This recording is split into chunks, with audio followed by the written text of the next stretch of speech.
This is Scott Becker with the Becker Private Equity and Business Podcast. Today's discussion is 5 notes on private equity mergers and acquisitions for the first half of 2024.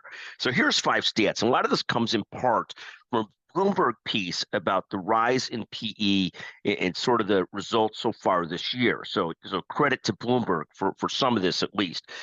First, mergers and acquisitions were up the first half of this year, year after year, by 13%. So that's a move in the right direction. Second, the overall numbers are still trending very significantly below the 10-year average for M&A. So even though they're up this year compared to last year, you have to remember 22 and 23 were very tough years, 21 a great year. But in terms of the long-term averages of mergers and acquisitions, we're at a spot where we're way below the 10-year running average. Third, large transactions may have skewed some of the results to give us that uptick this year, at least from a general private equity perspective.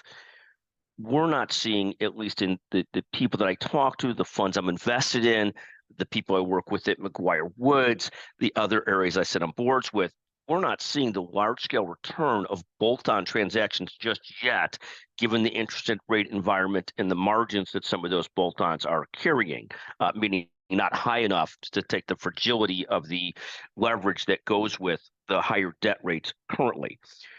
The fourth note is that there is more big spin-out deals from major corporations, more carve-out deals.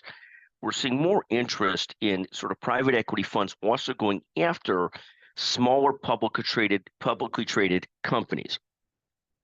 The fifth thing that this article talked about was that even though there's been an uptick in some healthcare and energy deals, the healthcare deal is a little bit skewed because the healthcare that we're seeing there is more the device side and the biotech than is the provider side. But healthcare and energy are quite reasonably busy, at least in terms of overall dollar numbers. But generally, private equity is somewhat agnostic across the board as to what they're looking at and where these transactions are coming from.